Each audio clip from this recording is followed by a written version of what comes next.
High বন্ধু, আপনাদের জন্য আজকের একটা নতুন ভেটকি মাছের রেসিপি নিয়ে এসেছি। ভেটকি মাছটা প্রথমে আমি ভালো করে ধুয়ে নুন হলুদ মাখিয়ে রেখেছি। তারপরে মশলা উপকরণ কি কি দিচ্ছি: ধনের গুঁড়ো, জিরের গুঁড়ো, লঙ্কার গুঁড়ো, হলুদ গুঁড়ো, আদা বাটা, টমেটো পেস্ট, আর ফোড়নে দিচ্ছি গোটা জিরে, দারচিনি, এলাচ, লবঙ্গ, কাঁচা লঙ্কা, ধনেপাতা লাস্টে নামানোর আগে তার জন্য আমি রেডি করে রেখেছি। এবার কড়াই তেতে গেছে, কড়াতে আমি তেল দিলাম। তেলটা ভালো বেশ গরম হয়ে গেছে, তখনই আমি মাছটা কড়াই ছাড়লাম। মাছটা ভাজা হয়ে গেছে, এবার আমি তুলে নিলাম। ফোড়নে গোটা জিরে, দারচিনি, এলাচ, লবঙ্গ ফোড়নে দিলাম। ফোড়নটা বেশ গন্ধ ছেড়ে উঠেছে, এবার আমি টমেটো পিউরি দিয়ে দিলাম। টমেটো পিউরি দেওয়ার পরে যে মশলাটা আমি রেডি করে রেখেছিলাম সে মশলাটা আমি দিয়ে দিলাম। একটা কাঁচা লঙ্কা চিড়ে তার মধ্যে দিলাম।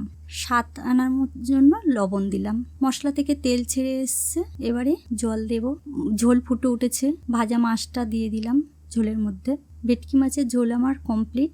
এবার ধনেপাতা দিয়ে আমি নামিয়ে নেব। আমি তো এই পদ্ধতিতে করি বন্ধুরা, আপনারা কি পদ্ধতিতে করেন কমেন্টে জানাবেন।